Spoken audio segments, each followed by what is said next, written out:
सागर बूंद समाए हम सभी को बोध वाक्यों से समृद्ध कर रही है। सूत्र दर सूत्र हम विषय वस्तु को समझते जा रहे हैं।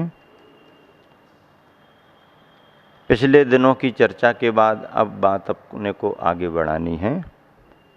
गुरुवर के बोध वाक्यों में अब सूत्र आ रहा है, स्वाध्यायी मुमुक्षु को चाहिए कि वह वाचना, प्रक्षना, अनुप्रेक्षा, आमना और धर्मोपदेश के क्रम को ध्यान में रखकर क्रमबद्ध स्वाध्याय करे।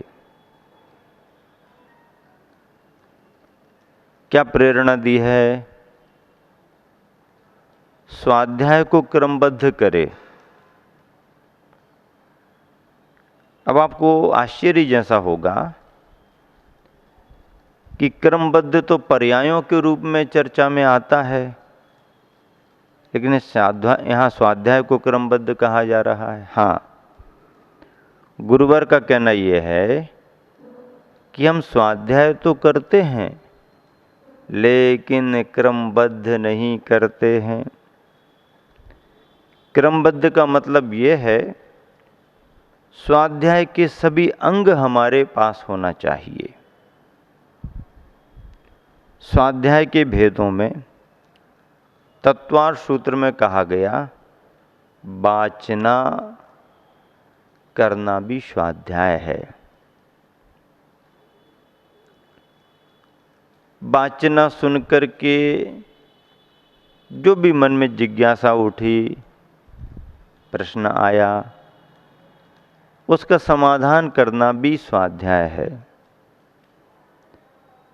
जो हमने सुना है, समझा है, उसका बार बार चिंतन करना, विचार करना भी स्वाध्याय है। मतलब केवल ग्रंथ को पढ़ते रहने का नाम स्वाध्याय नहीं है। स्वाध्याय करने के बाद जो आप चिंतन कर रहे हो, विचार कर रहे हो, जो पढ़ा था उस पर विचार कर रहे हो, ये भी एक स्वाध्याय है।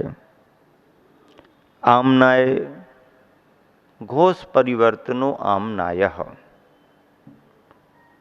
उच्चारण करते हुए पाठ करना भी स्वाध्याय है। और अंत में धर्मोपदेश की बात आती है। फिर हमने शास्त्रों में जो पढ़ा है, किसी के द्वारा जो हमने सुना है, शंका समाधान करके जो हमने अपनी धारणा को बनाया है, जिस पर बार बार विचार चिंतन किया है, बार बार जिसके पाठ किए हैं, उच्चारण किया है, यदि कोई व्यक्ति कल्याण की भावना से अपने पास आता है तो उसे भी जिनवानी प्रदान करना, ग्रंथ के सार को बतलाना, ग्रंथों को पढ़ाना, अथवा मौखिक रूप से उसे कल्याण का रास्ता, रत्नत्रय का धर्म बतलाना।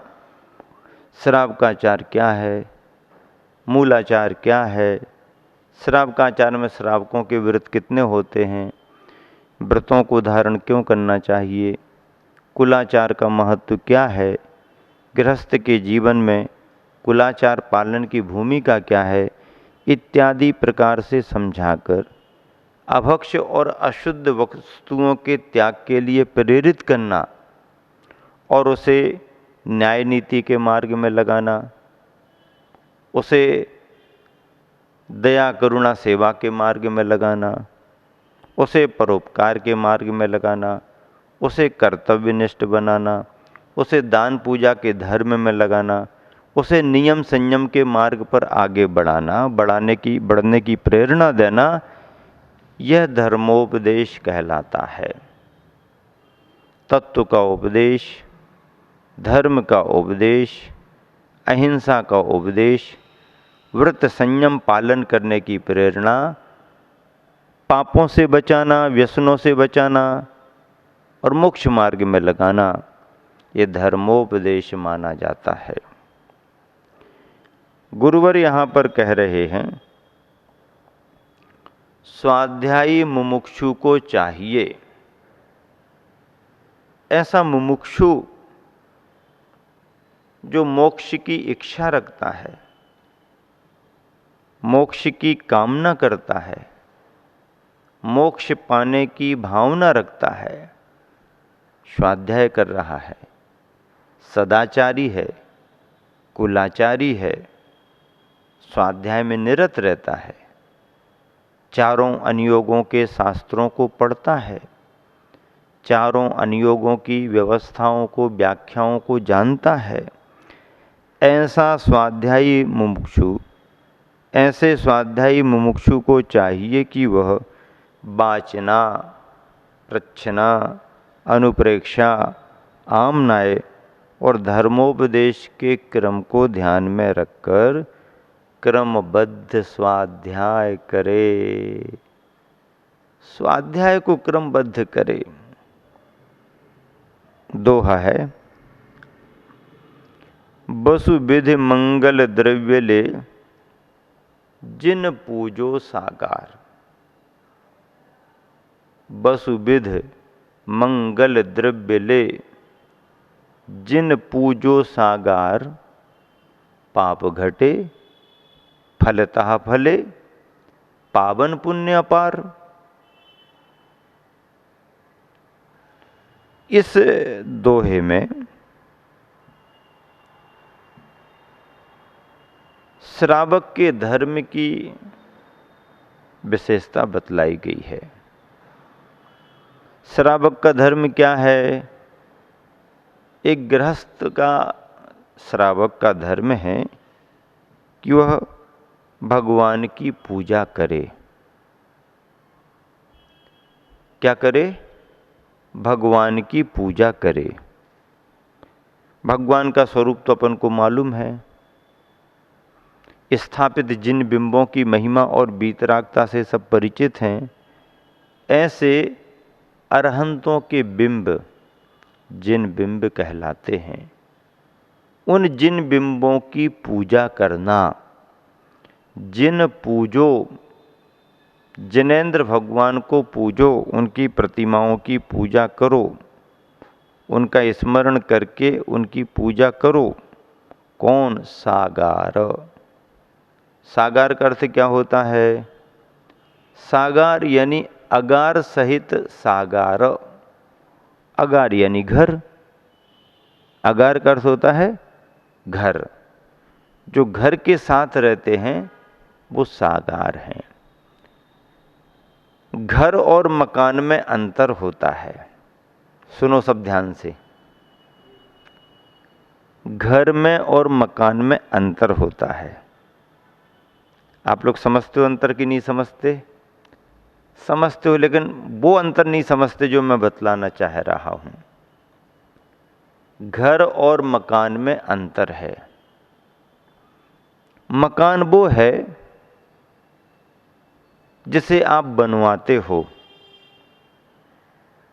मकान बनाया जाता है। क्या होता है? मकान बनाया जाता है। पर घर बनाया नहीं जाता है, घर बसाया जाता है। क्या कहा? मकान बनाया जाता है और घर बसाया जाता है। अब जो बिल्डिंग खड़ी करते हो उसको मकान कहते हैं। आप जो बिल्डिंग खड़ी करते हो, चाहे वो कच्ची हो चाहे पक्की हो, चाहे छोटी हो चाहे बड़ी हो, चाहे आलीशान बंगला क्यों ना हो और चाहे पत्तों की झोपड़ियां भी क्यों ना हो, यदि आपने उसे बनाया है तो वो मकान है। अच्छे से अच्छे मकान के लिए एक इंजीनियर डिजाइन करता है। क्या करता है? अच्छे से अच्छे मकान के लिए एक इंजीनियर डिजाइन करता है। और अच्छे से अच्छा मजबूत मकान के लिए आपके लिए सीमेंट है, सरिया है, गाटर हैं, और भी जो भी है, ईंट, चूना, गारा, सीमेंट, मतलब इससे आप मजबूत मकान बना सकते हैं। लेकिन इस सामग्री से आप मजबूत घर नहीं बसा सकते। ये सामग्री बिल्डिंग को मजबूत बना सकती है, लेकिन घर को मजबूत नहीं कर सकती। फिर क्या अंतर है महाराज जी घर और मकान में? देखो मैं अंतर बताता हूं। मकान बनाया जाता है और घर बसाया जाता है। ये जो मैंने कहा इसका मतलब ये है कि आप बिल्डिंग को तैयार करा सकते हैं। एक इंजीनियर आपकी कल्पना के मुताबिक आपका मकान अच्छा तैयार कर सकता है, करा सकता है। बिल्डिंग को एक इंजीनियर तैयार करा सकता है, मकान को इंजीनियर बना सकता है, लेकिन घर को इंजीनियर नहीं बसा सकता है। घर बसाने के लिए तो तुम्हें धर्म का आलम्बन लेना पड़ेगा, तुम्हें कर्तव्य का बोध करना पड़ेगा, और जब किन्हीं गुरुओं का आप आशीर्वाद लेंगे तब तुम्हारा घर बस पाएगा। घर क्या है?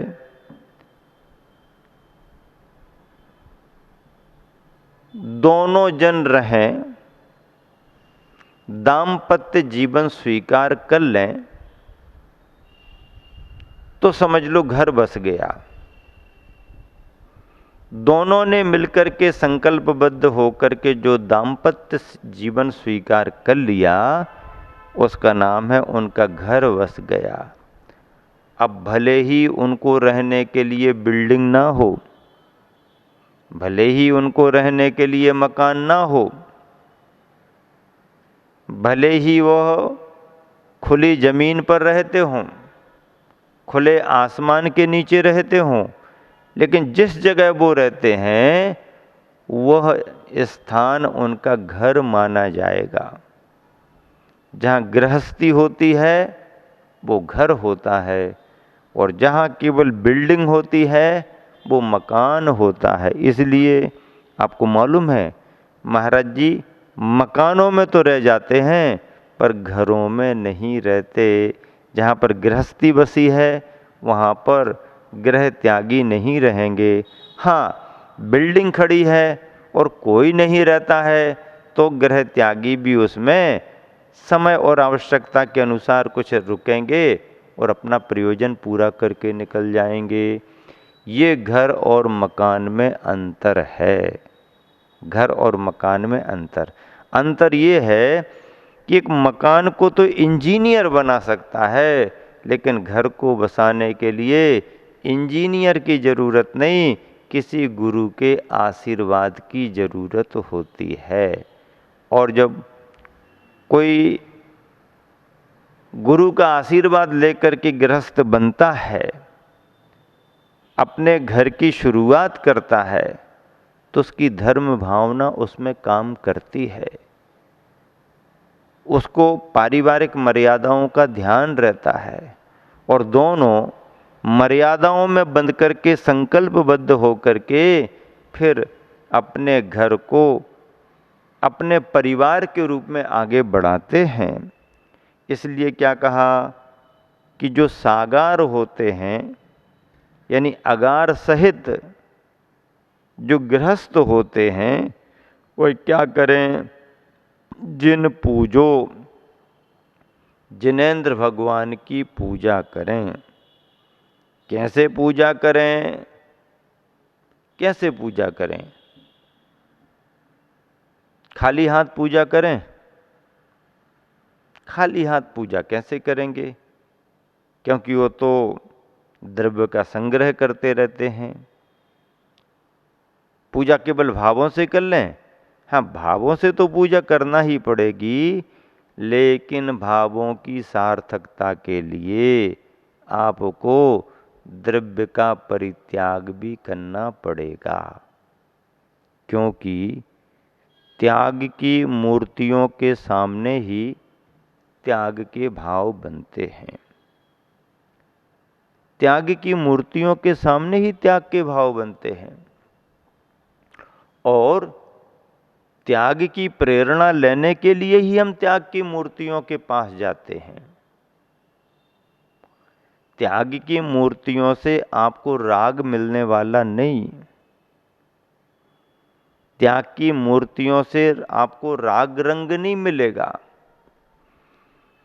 त्याग की मूर्तियों से आपको त्याग मिलेगा, वैराग्य मिलेगा।